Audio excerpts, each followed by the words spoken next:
little delay, and I also noted. So the video will be little delay. Okay. But that Where is my bag? Will be the same. Where is my bag? Yeah, Just I'm unable to read it. oh, I kept it. Can you just give me the bag? Would we be able to see it? I'm not able to That's my question. see that. No, he's increasing the font. Size. Not Yes, even, size. yep. One size. Yes. The laptop. One problem is that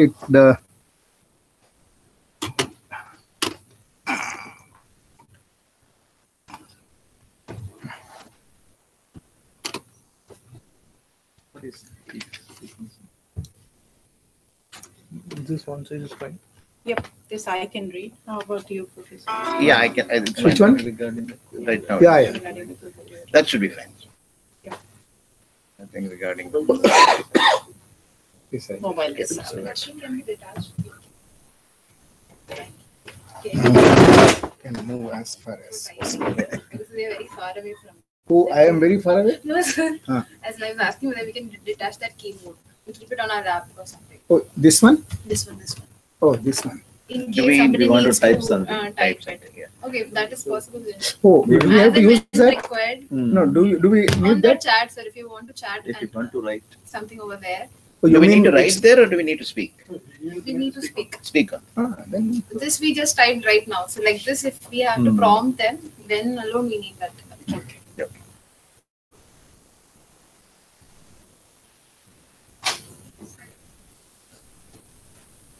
Whenever you're ready. It's already live, is it? Okay. Good evening to all. Welcome to this live session, live interactive session. You know, four of us here, GK Suresh Kumar, Edamana Prasad, Professor Edamana Prasad, Professor Kalmarkar, Dr. Richa Verma. And the one you may not have seen so far is Steffi Jose, who handled everything backstage, effectively handled everything backstage. So this is the team that took care of the course. The video is not clear. video is not clear. Okay, that'll come through. We'll keep speaking. I think we are live. let them. So, is the audio clear? Everything is fine. We can continue. It's fine. Yeah, let me continue. Yeah, that's right. Okay, the course by itself, just to give you a summary, we started out with an inexperienced engineering teacher's view of teaching or facilitation of the learning. At that stage, it was not there. Then we looked at from traditional lecturing to helping students learn. Then it was what is better learning all about. One way of looking at it was Bloom's taxonomy, and that's how we looked at Bloom's taxonomy, which is a very popular taxonomy of learning objectives. And then extension of traditional lecture to include the learning aspects. We said that problem-based learning is an easy way of doing that. And we also looked at problem solving on the side, because that's an important aspect for engineering students. Then Dr. Prasad looked at learning outcomes. And then we saw some techniques, evidence-based techniques, well-established techniques that can improve the learning of students, such as active learning, cooperative group learning, and flipped classrooms. And then we looked at some aspects of effective lab courses. And then Dr. Richa Verma gave her session on evaluation and assessment. In the last week, we looked at how we could use research in education, because the second major aim of the course was to bridge the gap between the huge amount of information, learning-based learning information out there, and the teachers who are not trained to look at those. They're all research-based things. And so this course was going to bridge that gap. So we looked at that gap. How can we use research in education?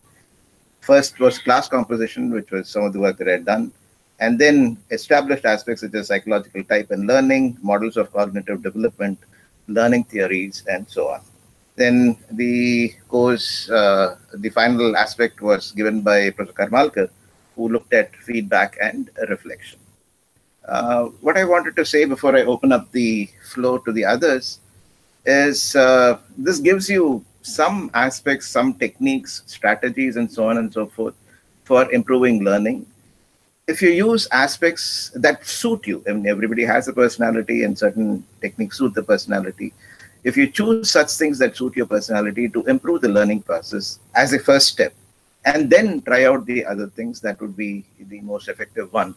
We don't look at trying out everything that is given here. You're free to do that and then choose whatever comes to you easily, naturally, and so on and so forth. That is what is going to be the best. Also, another aspect that I wanted to mention was there was some difficulty with the examples being biotech related. They were biotech related because they had to have some engineering flavor. Math has a slightly different flavor for some of the involved aspects as examples. Even if you look at Bloom's taxonomy, the kind of questions that you'd look at from a math background would be not so easily mappable to what you'd look at from an engineering background. And that's the reason I chose biological engineering examples. And that also brings in all my experience into it in the background.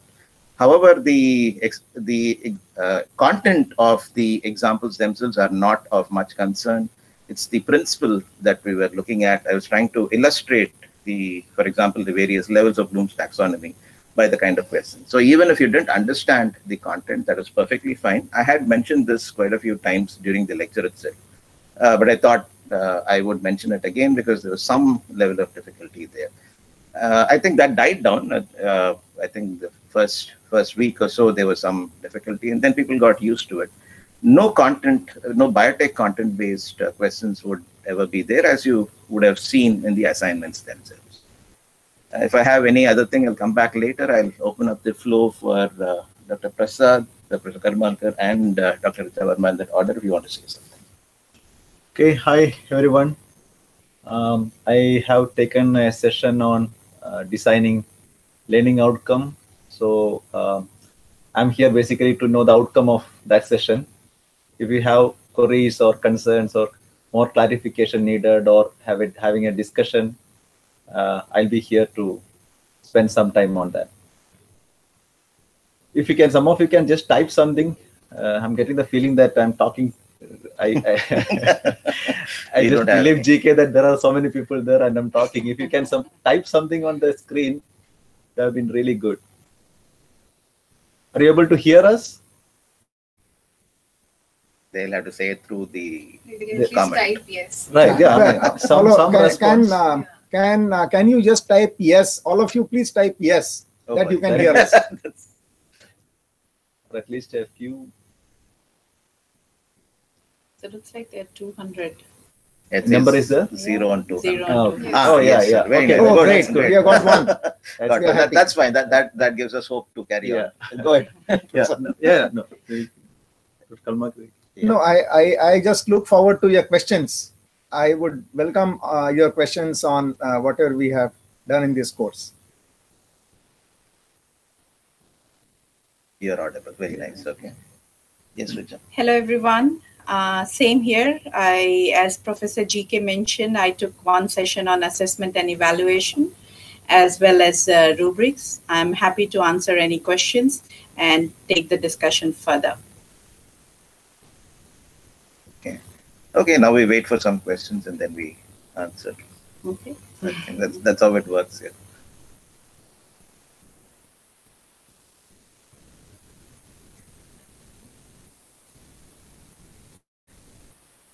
So did you try out any of the techniques? We know from the forum that some of you tried out.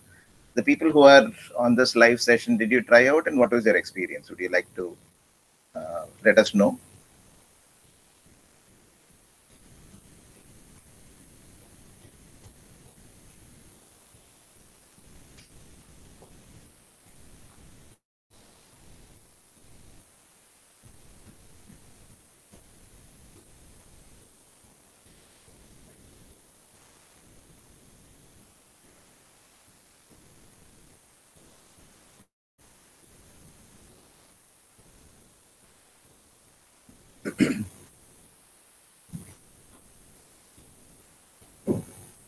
Can we type something in the Yeah, we can. right? Say that They want to say something. Inviting, some message. Suppose some places there is no audio working. Good.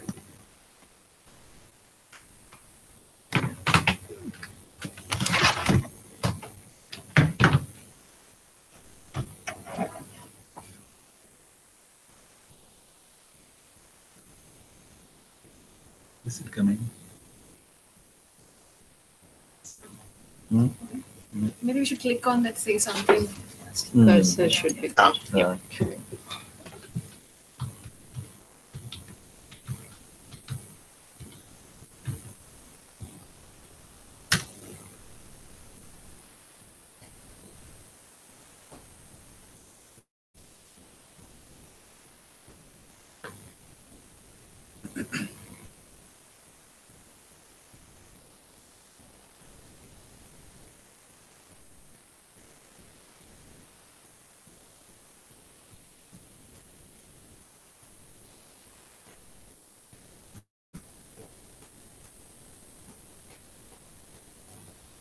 So the green buttons are from here. Yeah. Yeah.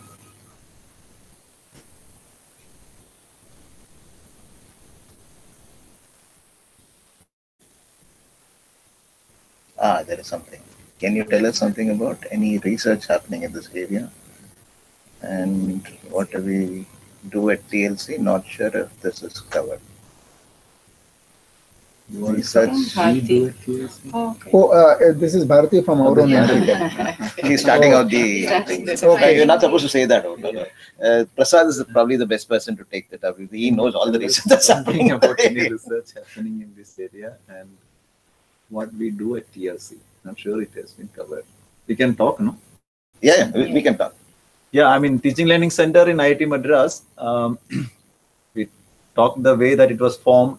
Informally, there was a group of faculty started in 2009, where I think the first faculty development program was conducted in IIT Madras. It was in 2009.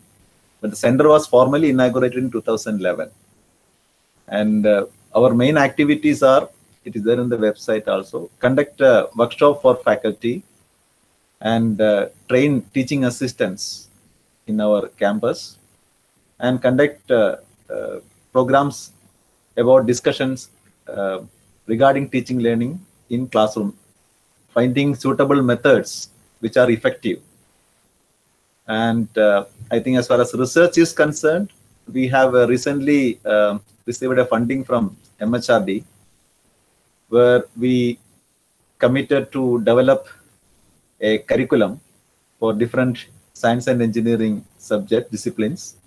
So this curriculum is called TPAC curriculum, Technology, Pedagogy, and Content Knowledge. So that means how to enable the teaching learning process by choosing the right technology, the right pedagogy, and blend them for better learning.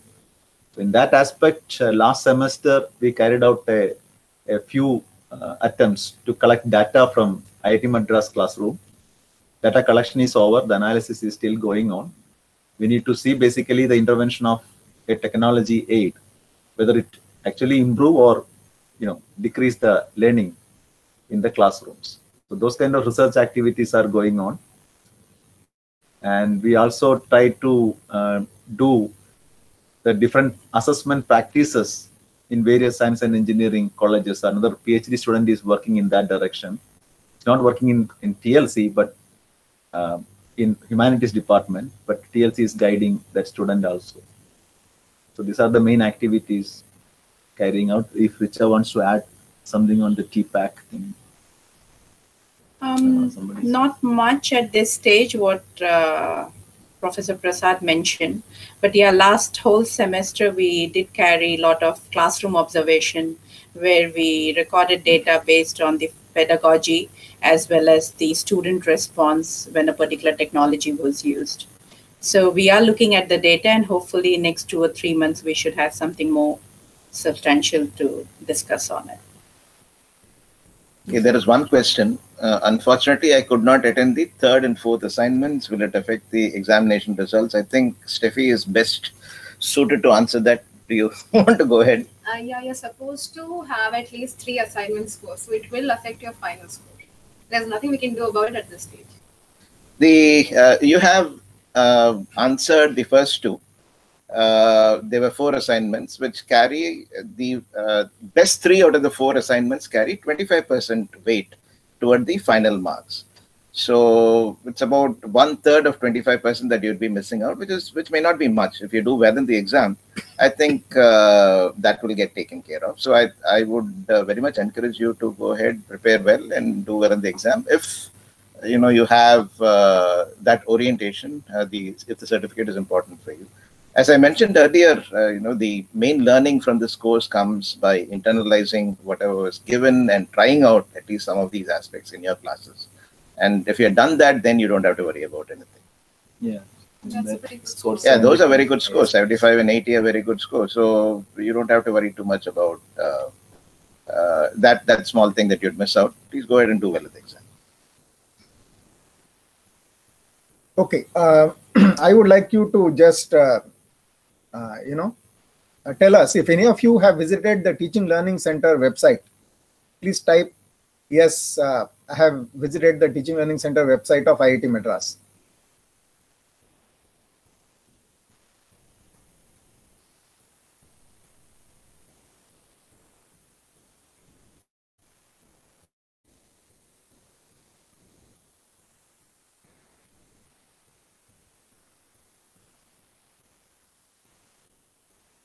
Okay, even as you type, I will add to what others have said because I am a core team member of Teaching Learning Center.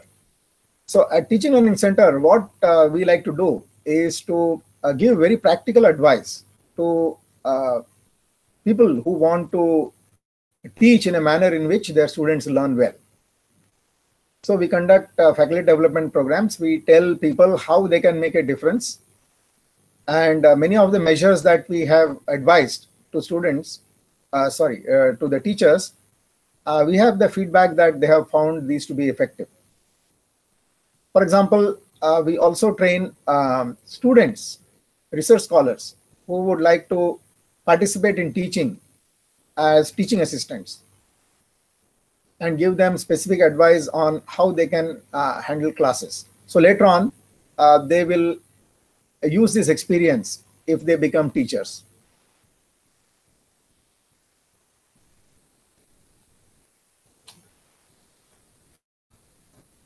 I think Teaching Learning Center at IIT Madras was the first teaching learning centers in engineering IIT system.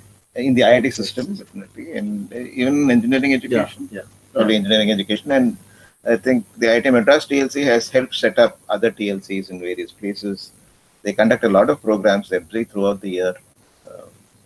Things are going on well for the past 6-7 years. And some of us have published papers on education. So GK and myself, for example, I have published in IEEE Transactions on Education, 3 papers. And GK has published in Chemical Engineering. Chemical Engineering Education, as well as the European Journal of Engineering Education. Those two. So apart from our specializations, such as my specialization, for example, is in semiconductor devices, we also, publish some papers on education, which is about doing teaching well. Yeah, we have an interest in the learning process and done some experiments, and that is disseminating that information for the benefit of everyone else. And maybe I should add, it just dawned on me that I happen to be the associate editor of IEEE Transactions on Education. So any of you is in electrical engineering, and so he's a big man. So you can you can refer to the journal and see how world over people are trying to improve their teaching, what kind of experiments they are doing, and so on.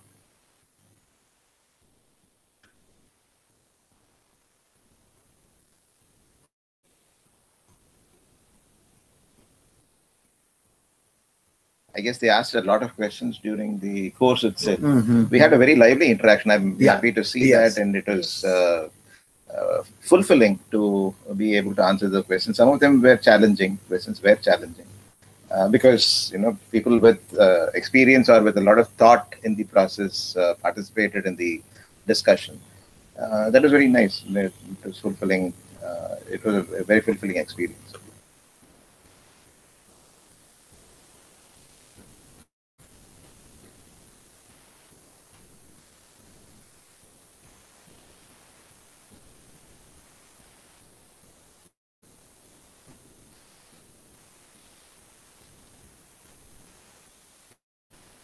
These singing things work well. No? A lot of singers do these live sessions, I think, on YouTube. So they at least keep singing something. I was thinking about that. So I think maybe. Do you sing? No. Many times on Facebook and stuff, such live session comes, and you're just amazed how many people are typing. We cannot cope up. But I'm thinking there's a big difference here. Timing and things like that.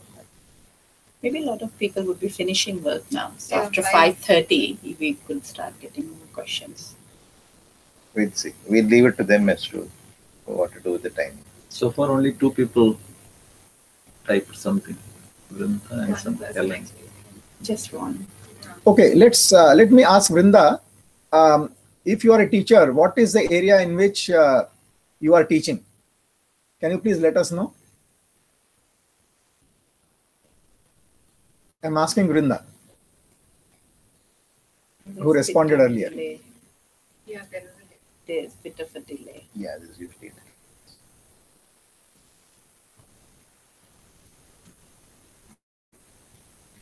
A friend is typing, is not coming here.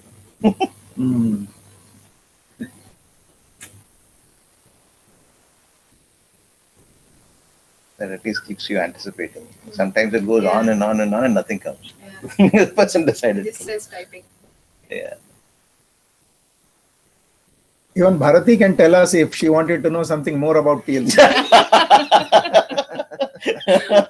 Use this as an opportunity. Something that you always wanted to ask, but did not ask. I was hoping Bharti would type when somebody asked who has visited TLC. At least she could say yes. That's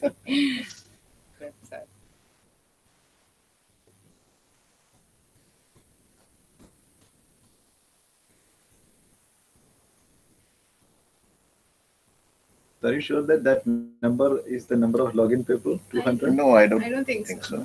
There's some Because even when Vrinda was typing, I did not see a 1 there. Or One anything. typing or Nothing anything, happened. yeah.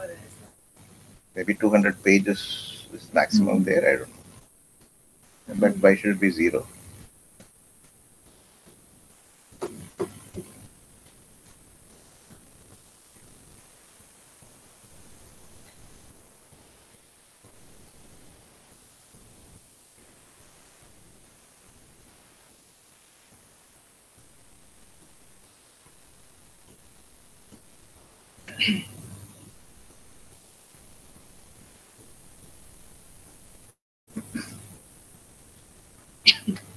Should we stay on for the entire time, or we can ask them what the practice is? Wait for 5 minutes. No, I think we should. I think it's like the entire 1 hour to be open, so they can come in. They will anytime. come anytime and then Okay. ask. Oh, them. then we are. We are logged Then we in. need to be there. Yes.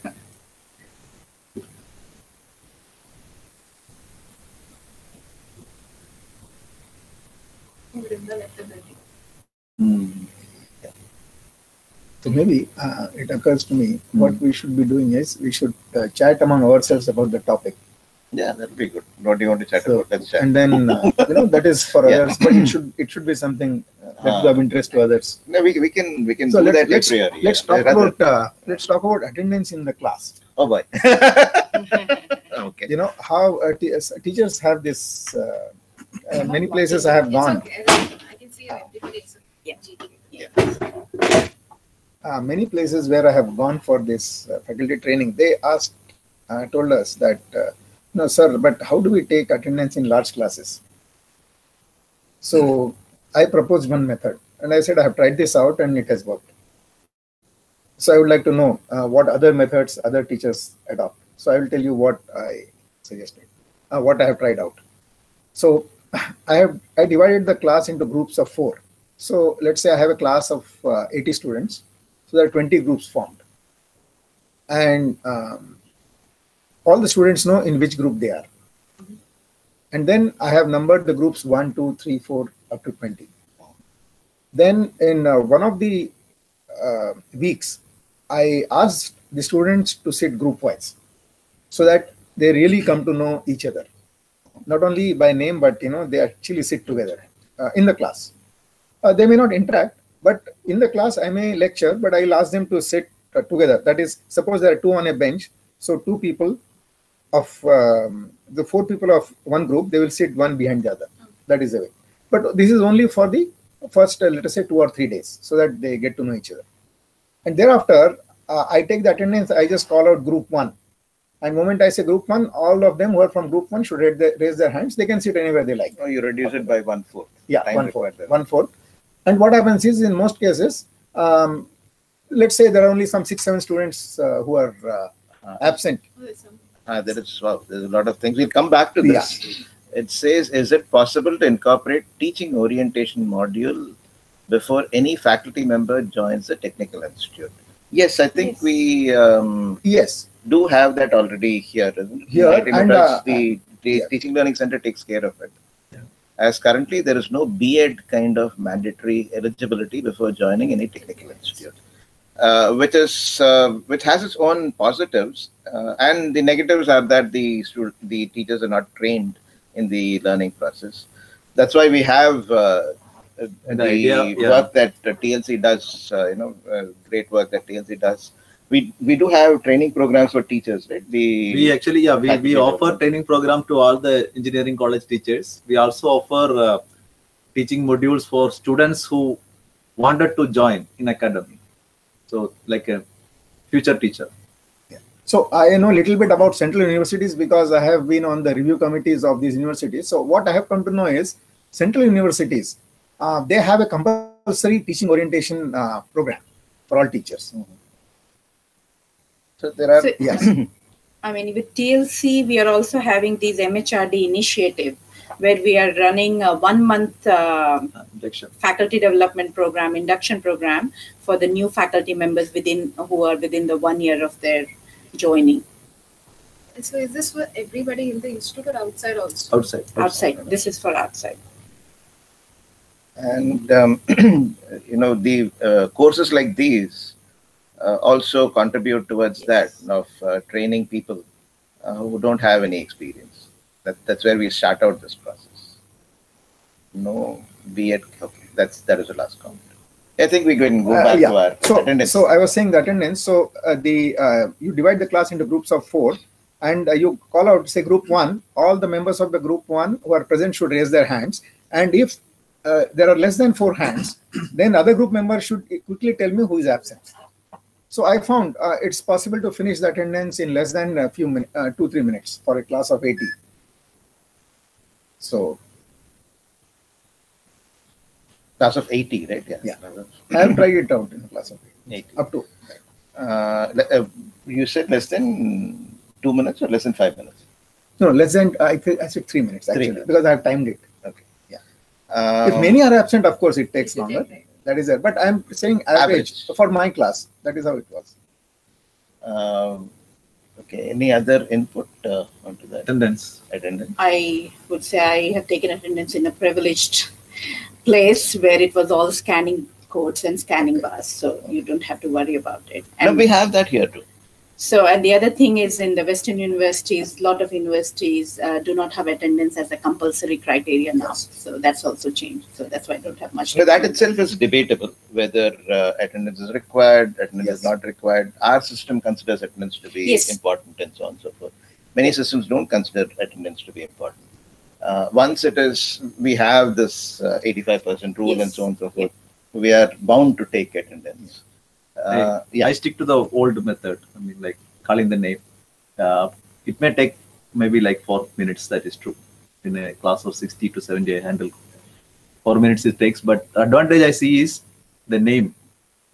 So there is a person, and she feels that there's a purpose in sitting in the class. At least once in a class, the name is uttered. So I think that has a special impact. So actually, I agree with that. That the goal of taking attendance is not really a job of something that a clerk does, but it's a way to connect to people. Yes. So one thing I found, for example, in this group approach is that daily, if at least the group of 4 people have to raise their hands together, there is some at least loose bonding that develops. And I give assignments which they should do in a group. Then it catalyzes that kind of the ice breaking and things like that has happened. It's automatically kind of. And it happens. I've done a few things. I've handled up to 100 students in a classroom. and in a course about 400 plus, no, 800 plus and so on, and 700 plus and so on. Let's talk about where I've had direct contact. I fully agree with Prasad, and that's the way that I do things. I'm not very good with names, and linking names to faces, it goes a long way. Of knowing your students, and there's a certain kind of input that you get by knowing the names and knowing the faces associated with the names and things like that. The entire atmosphere becomes different. The kind of care that you have for the students gets across very effectively if you call out the names. And all it takes is, I am doing it right now. I'm teaching a course, I'm coordinating a course of about 400 students, 420 students, and which is in about 5 different sections. So my class has about 85, 90 students.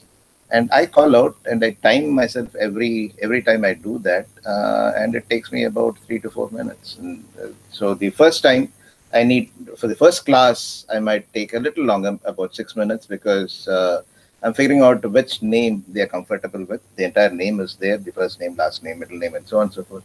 So which one are they comfortable with is what I figure out, and then use it and tick it there. And I use that from the next class onwards. All it takes is 3 to 4 minutes. If you can afford that, then it's great. And I think that helps bring in the human aspects, or improves the human aspects in the classroom atmosphere itself. Yeah, I think there is a comment. More, okay. New rule of PhD duration counted as experience. Is it applicable to PhD at IITs?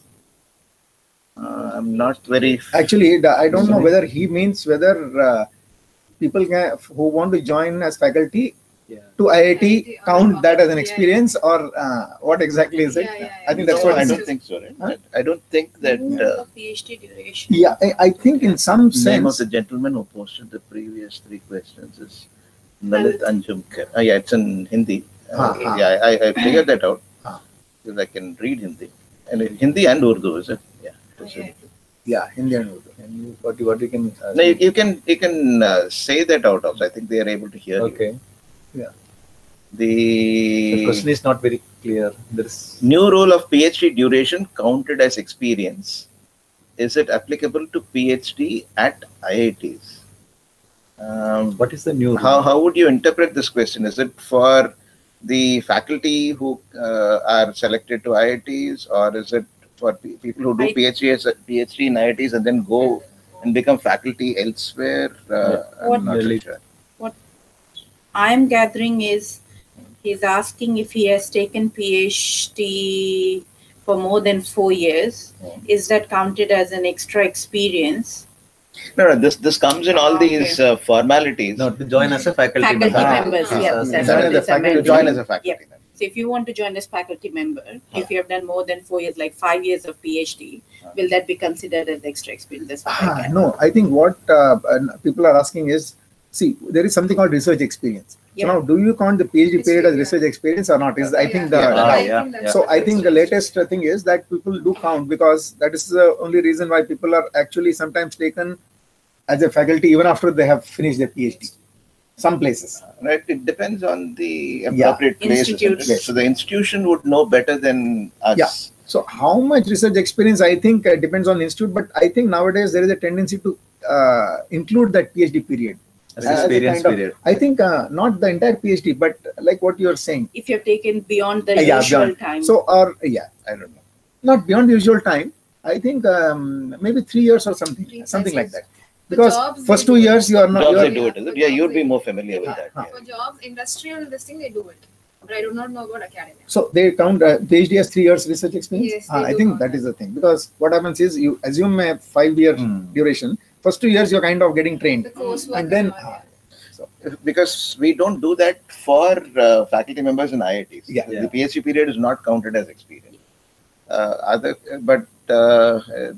He's saying to join as a faculty member. UGC to consider time spent on PhD research as teaching experience. March 2016 news reports. Comment. So actually, now in this context, I just want to mention, this is where IIT Madras has started this teaching assistantship training. We take it very seriously because we are using our research scholars for teaching purposes. So they help us in tutorials, in correcting exam papers, and invigilation and so on. So definitely, if people have done something like this, some of it can be counted as teaching experience later on.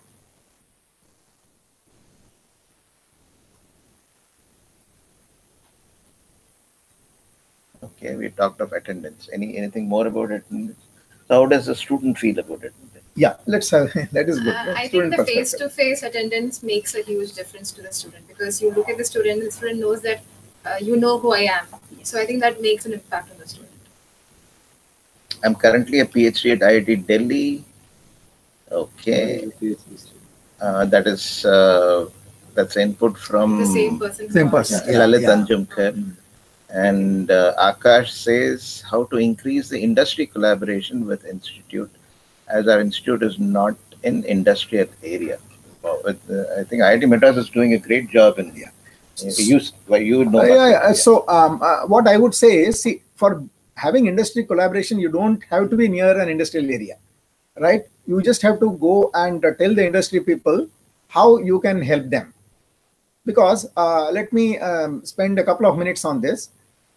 Normally, the feeling in industry people is that these professors in educational institutions are ones who can give nice lectures and talks, but they don't have hands-on experience, which is what an industry needs. But in IIT at least, I know that professors are not merely those who go and teach in the class. They have actually very good hands-on experience, and they can help industry, solve their problems. So the way to increase this interaction is for a professor to go to an industry and tell them that what are the problems related to the industry that they have the potential to solve. So that way, even if the industry is not next to your institution, they can collaborate.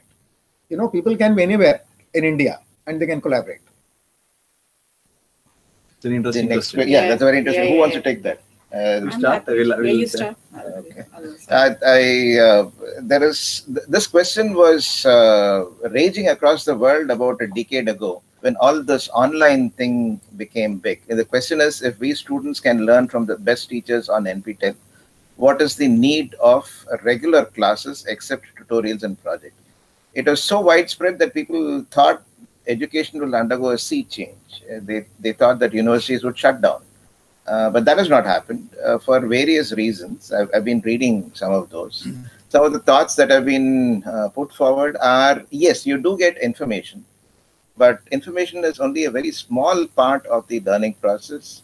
The atmosphere in which you participate, your special requirements that are met by the professor without you knowing about it, that's what a professor is supposed to do. All these are the ones that contribute to the learning as a whole. Just information is one part of it. Important part, yes, but one part of it.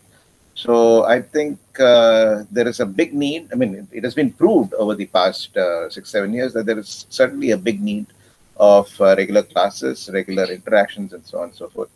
Just online thing is nice. It is like having a good book, slightly better, much better than a good book.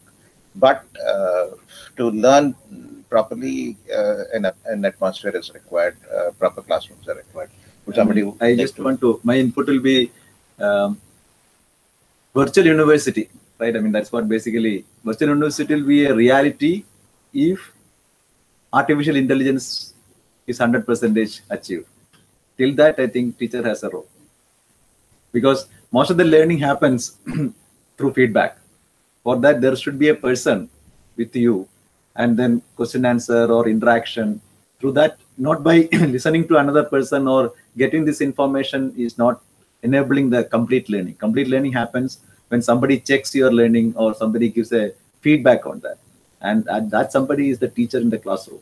So I don't think it is, right now it is not possible to think of complete online programs. Prasad, I also have another point to make.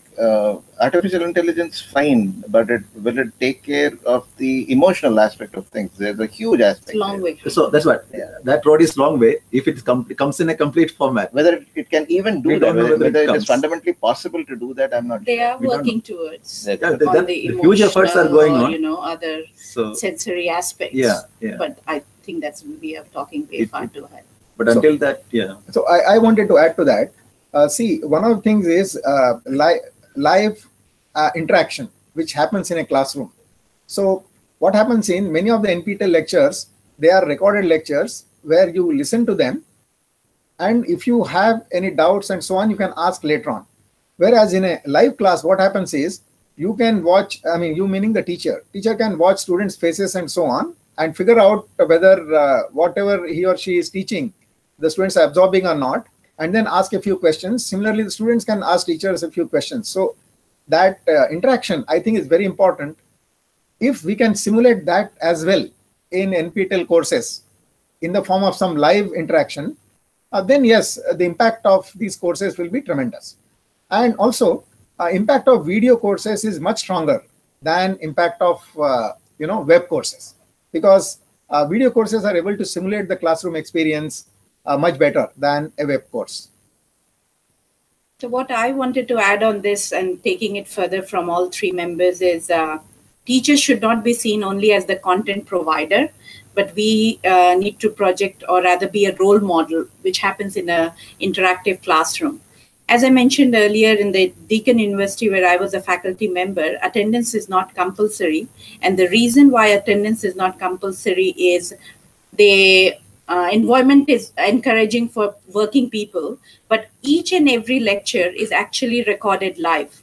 And many times I have asked my students who would always come for live lectures that these lectures are always being recorded. Why are you here at 7 a.m.?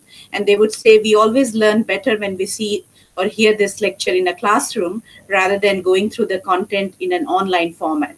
So there's always this, what do you call as a holistic learning, which happens in the classroom rather than just going through, online or recorded lectures. And how people learn is a very complex process. Yeah. I don't think it's fully understood. So. I think it's the interaction which they enjoy in a live classroom. Yes.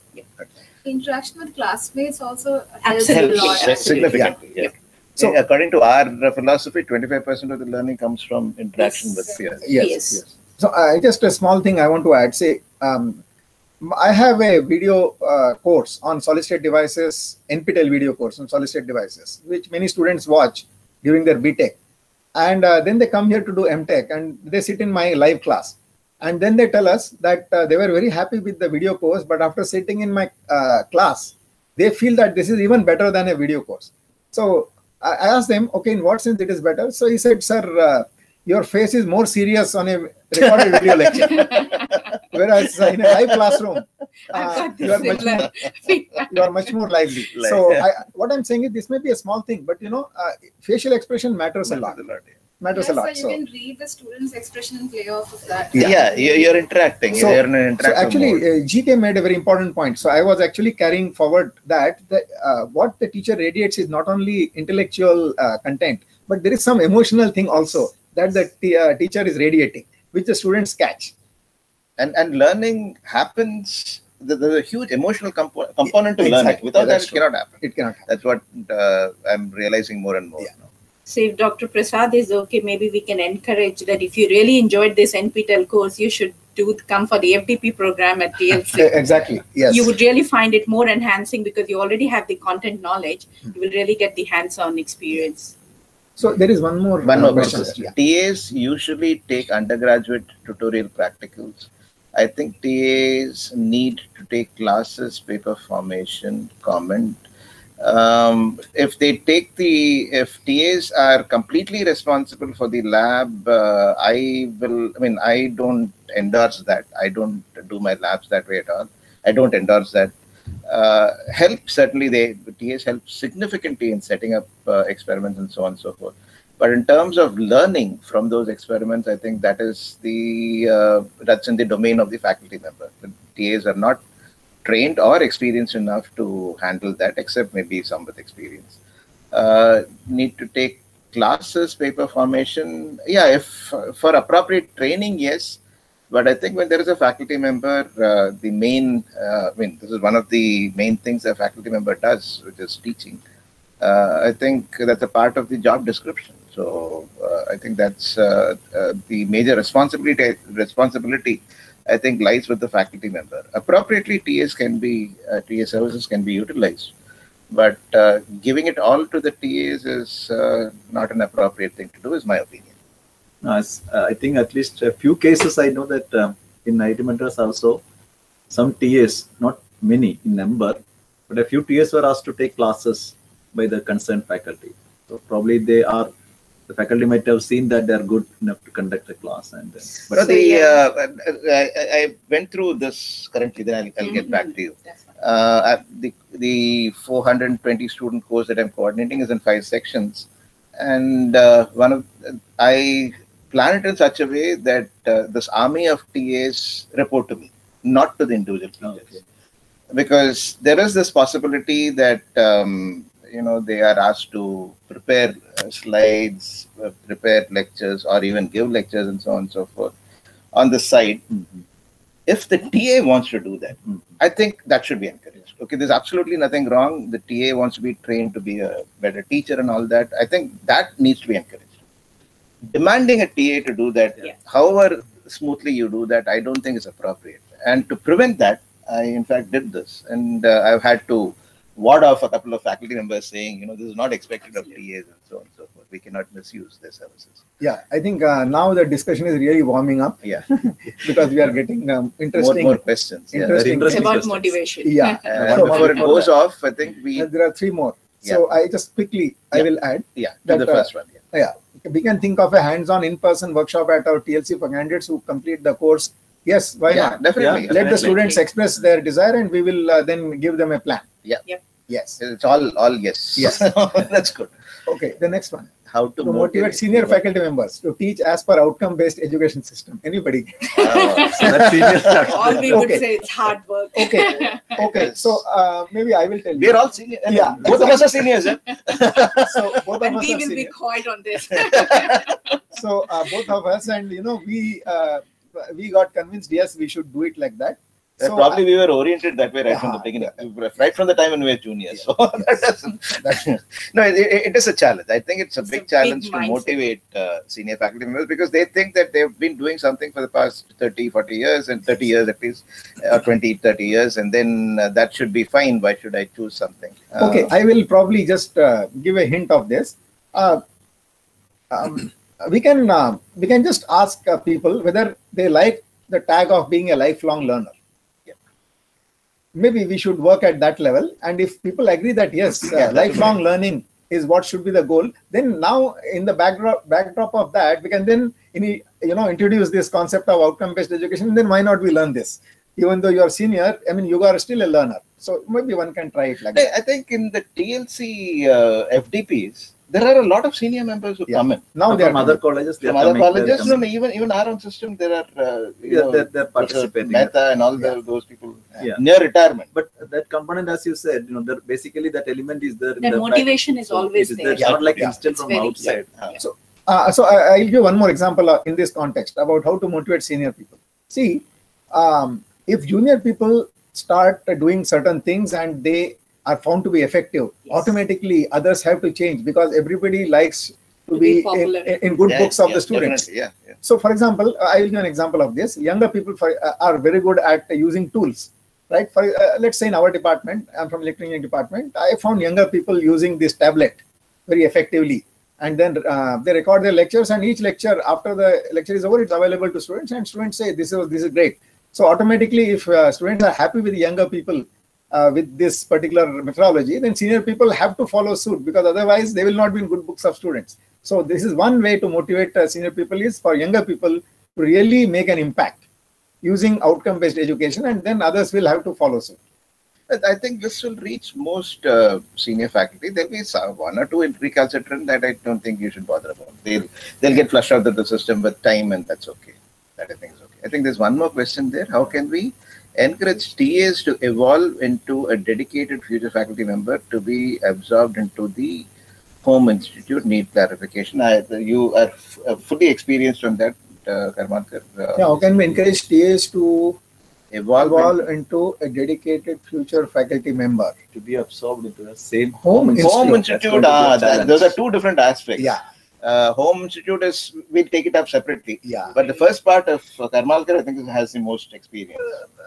No, if we do a good TA training program, and then basically we are able to motivate these research scholars by telling them the benefits of doing this TA duty. So this is what we do in our TA training programs, that we tell them that this TA duty is not a distraction from research. It is actually in the same direction as research. So for this purpose, the students should be told clearly what is the goal of this PhD program, for example. The goal of the PhD program is to get a license for teaching and guiding others. That's the whole purpose of the PhD program. So if you have a chance to actually try out your abilities at teaching and so on, here, there can be nothing better than that. So once students are told that that is the goal, then they find that this TA duty is very much in keeping with the objective of the program. So one of the issues is to motivate them and tell them clearly about what is expected out of a PhD program. So once we do that, then I find that TAs are motivated. For example, you tell them you learn communication skill helps you in life. You tell them that you get to explain ideas to students, and that way your own understanding improves, and so on. And many times when students ask you questions, you get ideas for research. So you get a chance to interact with the students, okay, who are very bright and then who are always curious and asking questions. So there are so many benefits of that. So once you initiate TAs into the TA duty with these ideas, and they actually taste the advantages of this, then they will definitely take to teaching profession later on. You have anything to add? I was just going to add, based on the earlier question also, where TAs are asked to take lectures or class. As a PhD student, I was asked to take 2 lectures during my final year of PhD, which I appreciated a lot. And the reason was it was a good learning experience and a very good experience given by my supervisor, that this is going to be your role as a future academic. Take this opportunity, and you always tend to learn better when you're going to teach a particular topic. So I think, as Professor Karmakar said, the role should be well defined, yes, and explained to PhD students. Okay, and then the second part of that thing is a slightly tricky thing. The home institute, you see, when the research is an important aspect of a faculty member, and when somebody has worked with a guide, the relationship that the person has with the guide, especially in our system, is one of deference, is one of a board head, figuratively speaking, and so on and so forth. So the independence that is needed for a faculty member does not fully develop if the person comes back into the home institute. And that's the reason why IIT Madras especially has this, many IITs have this policy that for 3 to 5 years, we will not touch our, we will not consider our own students, our own PhD students to become faculty members, however good they may be. Okay, this is, of course, losing out on the great students, but yeah, that is the price that we have to pay for getting in a lot of people who are kind of average, who happen to belong to a group, a cliquish kind of a thing. Then the institute becomes completely spoiled. I have very strong feelings about it.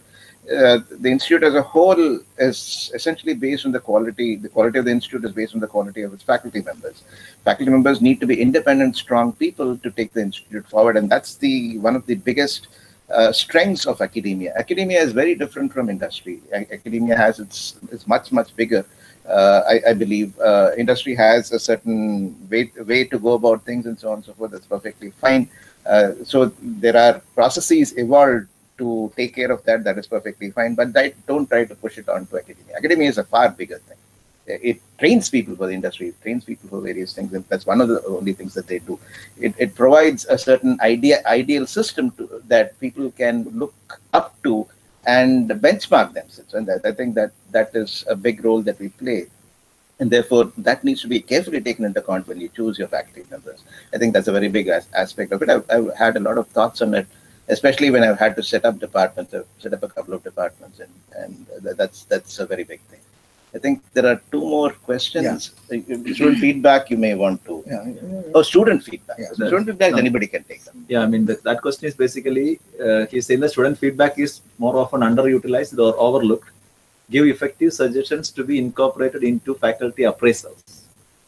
So we have, I think in TLC, we recommended recently to our director also, it's about making teaching portfolio.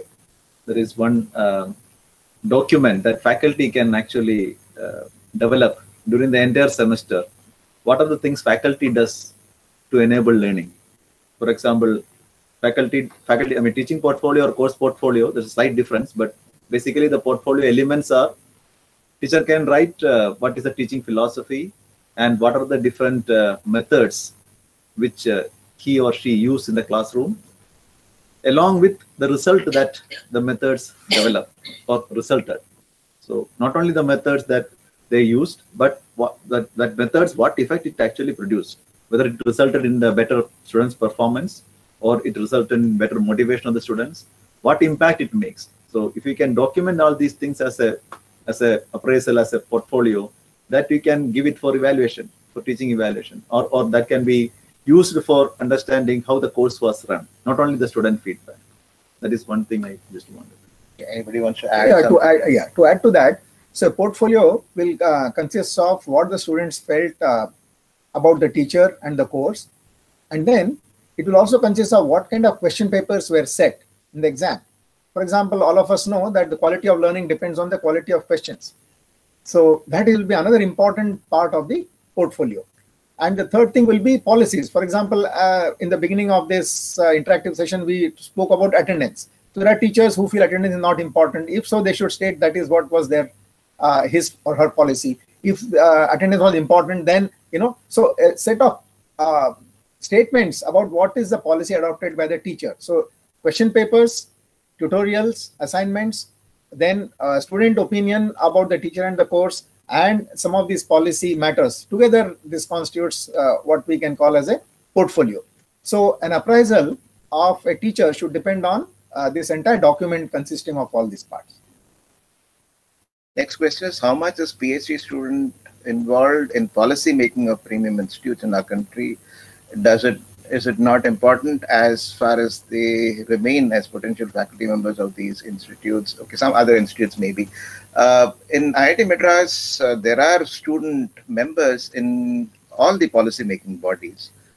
So I think we take that very seriously. Steffi can add anything, if at all. I don't have anything. You don't have anything to add. So the next question is, need to develop a manual document to be approved and circulated in CFTIs to formalize TA duties for teaching. Yeah, I think we agree with that. Yeah, I think there should be an institute-wide TA program. TA program, yes, we are doing at IIT. So in fact, we can help, right? Yeah. Definitely. We can help, and that is why you please visit the TLC website to see what are all the activities done by TLC at IIT Madras, and then you can ask questions about any such specific things. We can help. Nowadays, students are studying only for exam point of view or during exam. Now, how we motivate them, please give us some process if you suggest. I think the entire course was about that. I mean, students are students. They would view exams with great importance because of the way they've kind of been trained through their schools and so on and so forth. So we'll, at this level, at the undergraduate, engineering undergraduate level, we'll have to show them what learning is. If you look back at the course and look at some of the strategies that were said, some of the thoughts that were discussed and so on and so forth, that would give a good idea as to how to, motivate your students. Motivate a majority of your students. Some of them would probably not need that motivation. They are good anyway. Some of them would need a lot more motivation than what this is. But at least the majority of the people would be covered by this. If anybody wants to just want to add one aspect. I think studying for exam as per, it's not a bad idea, provided if you can make a good exam. Yeah. Yes. So, yes. In a certain way, yes. Yes. In a certain, it also has its limitations. But in a certain way, if you can make good exams, then that can itself improve the learning because they'll prepare for that. they'll suitably prepare for that, their learning itself would improve. And yeah, that I fully agree. In fact, in the faculty development program that we do discuss this point as to, how to motivate and how to increase learning of the students. For example, I'll make one point. So what is an examination? We should not think that at the end of the semester or year, whatever you do is the only examination, right? You can have, for example, every week some sort of short quizzes, and you can ask questions in the class to the students. So every such test, while you can give the marks obtained in the test, the weightage to that need not be the same as that of an end semester examination. So if you follow this procedure of frequent testing with not too much penalty in the beginning stages, and then there is one exam where you, of course, if you commit a mistake, you do pay penalty. So if you follow this kind of an approach, it is possible to motivate students to actually learn, not just to prepare for the exam. That is. And one more point I just wanted to add, which was about the teaching portfolio, which we discussed. This is in connection with what Lalit Anjum Kher has written, that students are the ultimate stakeholders of any educational undertaking.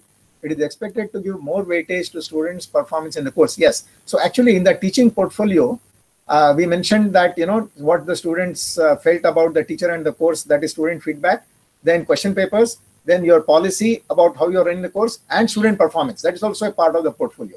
So how much marks did the students get, average, standard deviation and all that? Yes, that is an important part of the entire teaching record. And then exam papers quality can also be taken in consideration. But student-centered teaching and feedback will rightly be used in faculty appraisals, comment. Yeah, that is what we said, that question papers should form a part of the, your record of a particular semester teaching. So people can see what kind of questions you said. So that is the quality. And also I'd like to add, I'm sorry. See, the quantifying quality is very difficult. That I think is the crux of the problem. It's very difficult to quantify quality. Whenever you try to quantify something, there's always some approximation that you make, and the essence is completely lost. I think quality has a lot to do with the essence of it. And the more we try to quantify it, I think there's going to be a problem. And even, a faculty member's contribution to research, if you go by the number of papers, I'm not sure. I'm certainly not sure whether it reflects the extent of contributions made to the body of knowledge. At IIT Madras, when I was the head here, we would get people. This is at the advice of the then director, Professor Anand. We would get experts to read papers, 3 best papers of a faculty member or a potential faculty member who was applying, and then give their comments on the quality of work. So that, I think, is a bigger question which may need a lot more thought. Yeah, I think GK made a valid point. I just want to take it forward a little bit. So we can identify 2 aspects of quality. Let's say we are talking about research, utility and originality.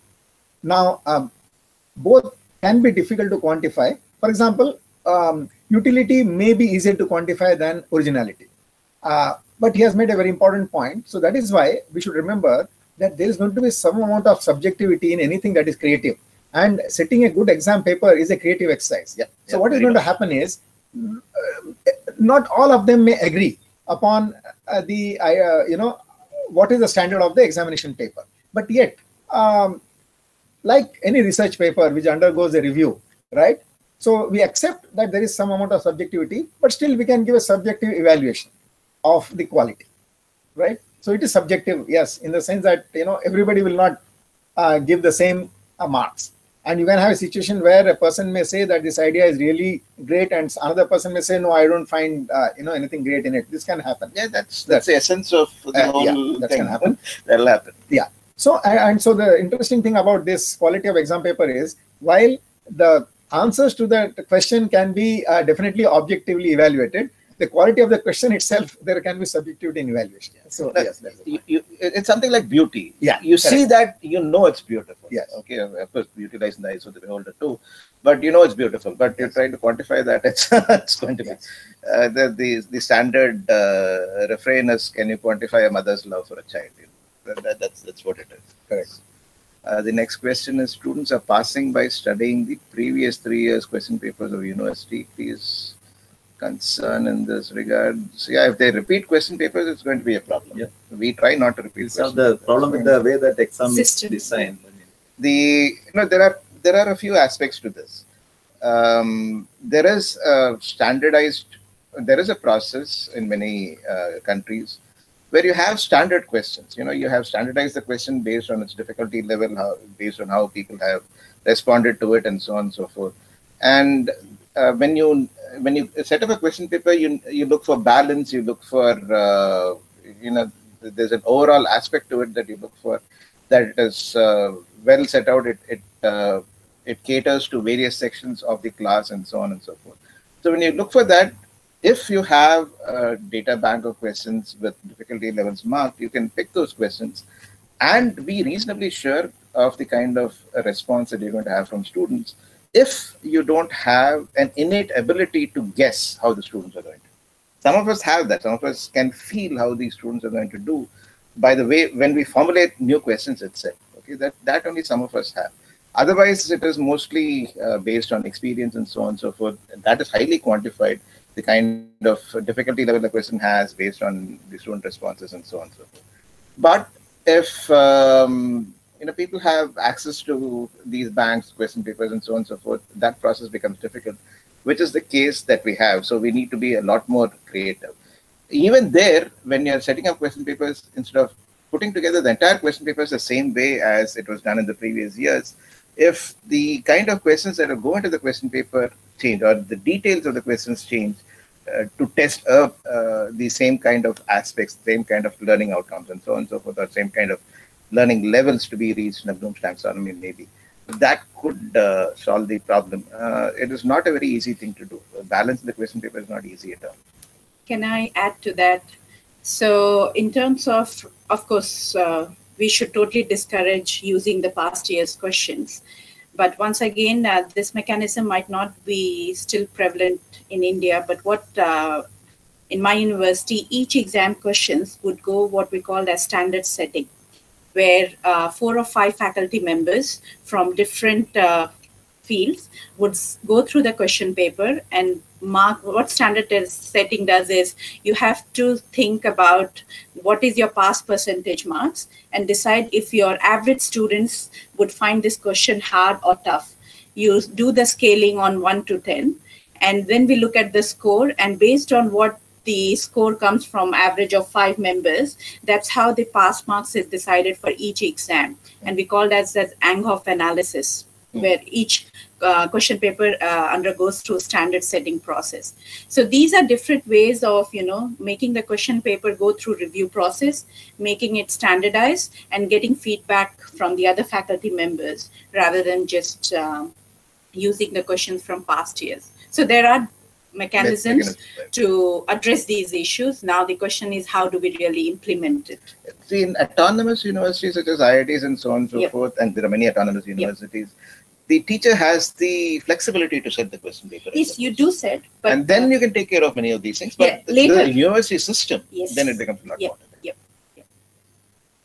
Next question is, does anybody have anything else to add to the previous? Okay. One more question.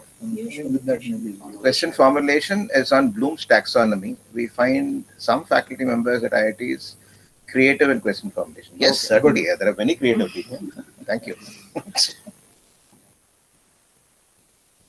I also wanted to add earlier that setting exam paper and question paper should not be seen just as something you have to tick the box. You should really enjoy that process. Yes, because you have to acknowledge that students are here to get good scores because they see as their future job and degrees. But we as a faculty member, it's our job to really make that process enjoyable for them as well as for ourselves. Because when you set a good question paper and students perform well, it's a very good incentive for us, and it's a very good motivation for us to continue in this field. Definitely. And it is, as Karmalka said, a very creative exercise. Yes. Each question paper, it's like finely balancing things. Yes. It gives you a high, really, to set a good question. It's like really cooking well. Yep, very true. It's an art. It's an art. Just how much you should add how much salt and how much that, So if I'm setting